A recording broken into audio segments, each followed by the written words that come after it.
चीनी defence system को जो मार पड़ी है पाकिस्तान में, उसको लेकर अंतर्राष्ट्रीय चर्चाएं हैं। मैं उस पर आ रही हूं और मेजर तूर में आपके पास आऊं उससे पहले एक बार मैं जरा प्रेम कुमार जी आपके पास आती हूं। रोहन जी को भी लीजिए स्क्रीन पे। प्रेम कुमार जी, देखिए जो चर्चाएं हो रही हैं इस वक्त, हम एक FATF की ग्रे लिस्ट में डालने की कोशिश कर रहे हैं पाकिस्तान को। वो कोशिश अगर वो सफल होगी तो 1,70,000 करोड़ का पैसा पाकिस्तान पर जाते जाते रुक जाएगा। हम तो चाहते हैं ब्लैक लिस्ट में जाए, जहां पर अभी इस वक्त नॉर्थ कोरिया है या फिर ईरान है, लेकिन ग्रे लिस्ट में डालने की एक कोशिश हो रही है। निशाना पाकिस्तान है, लेकिन विपक्ष के लिए निशाना सरकार क्यों है इस वक्त? देखिए, अभी हम लोग चर्चा राष्ट्रीय अंतर्राष्ट्रीय कर रहे हैं और आप मेरे पास सवाल लेकर आ रहे हैं विपक्ष और सत्ता पक्ष। तो क्या बात करें, आप वही तय कर लीजिए। नहीं, ये आपसे इसलिए पूछा है क्योंकि आप हमेशा सरकार से जो सवाल पूछे जा रहे हैं इस वक्त उनको सही ठहराते हैं, और आपकी आवाज, आज तो आप स्टूडियो में आपकी आवाज नहीं निकल रही है, जब आप घर से करते हैं तो आपकी आवाज बहुत ज्यादा निकलती है। तो आज मैं आपसे पूछना चाह रही हूँ, क्या आपको लगता है कि ये सवाल सही है इस वक्त? आपको लगता है चीन की तरह हम भी डरे हुए हैं, आप यही कहना चाहते हैं? नहीं, देखिए, ये तो आपके ऊपर है भाई, आप डरे हुए हैं तो डरे रहिए, अगर आप जिगरा दिखाते हैं तो जिगरा दिखाइए, शो आपके लिए ओपन है। ये तो बहुत अच्छा होता कि चीन डरा हुआ है, इससे बेहतर क्या होता। थोड़ा विदेश मंत्री एस जयशंकर जी को समझा देते, जो कहते हैं कि बड़ी अर्थव्यवस्था वाले से हम कहां से लड़ेंगे, चीन तो बहुत बड़ी अर्थव्यवस्था है। उनको समझाया जाए, देखो चीन डर गया है। और आप क्या बोल रहे थे, चीन तो डरा हुआ है। और जहां तक पाकिस्तान का FATF में ग्रे लिस्ट में जाना, IMF से लोन नहीं मिलना, आप उस पर तंज कस रहे हैं क्या? सुन लीजिए, आप उस पर तंज कस रहे हैं? बोलने दीजिए, तंज है क्या है जनता? नहीं, आप बताइए ना, लोगों को तंज कस रहे हैं आप? आपको अच्छा लगता है तंज कसकर अपने देश पर? अच्छा लगता है आपको तंज कसकर? आप बोलने दीजिए। अभी कितना समय हुआ है, ये भारत पाकिस्तान में कॉन्फ्लिक्ट चल रहा था, उसी समय IMF ने लोन दिया पाकिस्तान को, है ना। और अब हम वो कौन से सा बदलाव आया है कि हम उम्मीद कर रहे हैं कि आगे पाकिस्तान को लोन नहीं मिलेगा। हम तो पाकिस्तान को लोन मिला इस पर चकित थे कि दुनिया, जबकि पाकिस्तान को निंदा करना चाहिए था कि पहलगाम में आतंकी अटैक हुआ तो दुनिया उसको लोन दे रही है, IMF को। ये हमारी सफलता है कि विफलता है, ये तो मैं रोहन जी से पूछ लेती हूँ, लेकिन मैंने आपसे पूछा कि ये समय क्या इस वक्त सरकार पर सवाल, सेना पर सवाल उठाने का है या फिर पाकिस्तान को घेरने का है? क्या है ये पाकिस्तान को घेरने का है कि नहीं? ये समय, मैं इसी समय को थोड़ा बताता हूँ। मोदी जी ने कहा कि पाकिस्तान के आग्रह पर कि वो सैन्य गतिविधियां रोक देगा, आतंकी गतिविधियां रोक देगा, हमने विचार किया तो रुक गया जो कॉन्फ्लिक्ट था, जो लड़ाई थी। युद्ध विराम बोलिए, संघर्ष विराम बोलिए, जो भी हो, ये तो मोदी जी मान रहे हैं ना कि पाकिस्तान के आग्रह पर हमने रोक दिया। तो फिर कौन सा समय है कि इस पर सवाल न किए जाएं?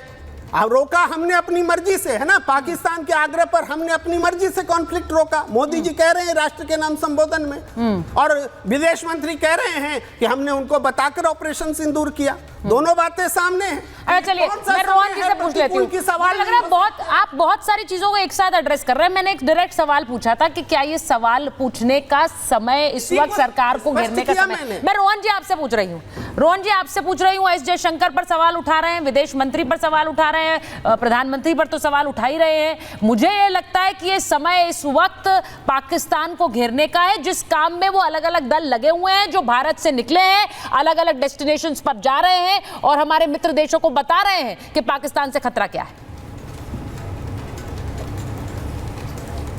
देखिए, बिल्कुल सुचित्रा जी, जब पूरा देश की सेना, देश की जनता, देश की सरकार पाकिस्तान के सामने मोर्चा खोल के बैठे हैं पूरे विश्व के फलक पर, हमारे देश के अंदर एक छोटा सा तबका सरकार और सेना के खिलाफ मोर्चा खोल के बैठा है। ये विडंबना की बात है, पर हम लोग सक्षम है, देश की जनता, सेना, सरकार, हम लोग सबको जवाब देंगे, उनको भी जवाब देंगे, बाहर वालों को भी जवाब देंगे। और आज इसीलिए कांग्रेस की और पाकिस्तान की भाषा भी आपको एक पाई जा रही है। देखिए, जो सवाल कांग्रेस पार्टी के द्वारा ट्रंप के नाम पे पूछ रहा था, मैं आपके सामने एक छोटी सी क्लिप प्ले करूंगा, 4-5 सेकंड की है सुचित्रा जी, जहां पे हमारे DGMO एक प्रेस कॉन्फ्रेंस में कहा कि पाकिस्तान के DGMO का फोन आया कि भाई हम इसको रोकना चाह रहे हैं, उसके बाद में हमने उसको रोका।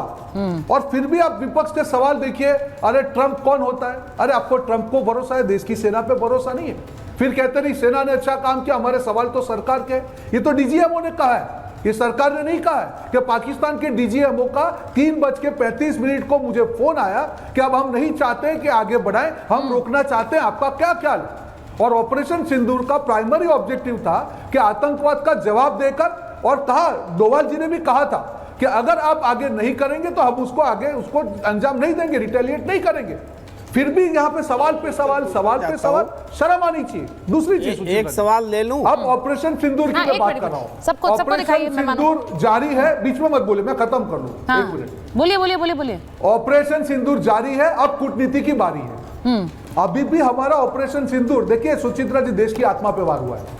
आज पूरे देश के सांसद कोई भी पार्टी के हो, जब वहां पे दूसरे देशों में जाके देश की बात रखते हैं, आतंकवादी पाकिस्तान को एक्सपोज करते हैं, दिल गदगद होता है। यही भारत है। ये समझना चाहिए विपक्ष को, जो इसको सिर्फ पीआर एक्टिविटी बता रहे, उसको समझना पड़ेगा कि भारत, उसकी सरकार, उसकी सेना पाकिस्तान को घेरना चालू रख रही है। वो कूटनीति की बात हो, आर्थिक मुद्दे पे बात हो, हर मुद्दे पे बात हो, सिंधु जल विवाद की बात हो, हर मुद्दे पे हमको पाकिस्तान को घेरते रहना पड़ेगा और इस प्रकार का जवाब देना पड़ेगा कि उसके टुकड़े तो हो जाए, पर उसको सबक मिले कि भारत के सामने आंख उठाने का क्या अंजाम होता है। ये होगा पूरा, मुझे लगता है कि जो ऑपरेशन सिंदूर का लक्ष्य पूरा। मुझे ऐसा लगता है जो डिप्लोमेटिकली एक स्ट्राइक हो रही है, मैं एफएटीएफ पर एम्बेसडर सज्जनार से भी पूछूंगी क्योंकि ये बहुत इंपॉर्टेंट पॉइंट है। लेकिन एक बार मेजर तूर आपके पास आ रही हूँ, आप सुन रहे हैं किस तरह के सवाल हो रहे हैं। ये बार बार कहा जा रहा है, विदेश मंत्री ने पहले बता दिया, पहले जानकारी दे दी उन्हें। ये भी बोला जा रहा है कि कैसे ये एक पीआर एक्सरसाइज है, हम सबको भेज रहे हैं। जो एक्सरसाइज इस वक्त सेना ने करनी थी वो कर ली और पाकिस्तान को बता दिया है कि हम क्या कर सकते हैं। इस वक्त ये जो हम देख रहे हैं, हिंदुस्तान अपना एक मिलिट्री आर्सेनल बढ़ा रहा है और वो बढ़ाएगा, क्योंकि हम देखते हैं एक तरफ चीन है, एक तरफ पाकिस्तान बैठा है। बांग्लादेश में क्या हो रहा है हमें नहीं पता है, वहाँ के भी हालात इतने वॉलेटाइल हैं। इस समय में भारत में अगर एक स्थायित्व बनाए रखने के लिए उस सीजफायर को भारत ने हाँ कहा तो क्या गलत कहा? मैं चाह रही हूँ एक मिलिटरीली आप एक ओपिनियन जनता के सामने रखिए, दर्शकों के सामने।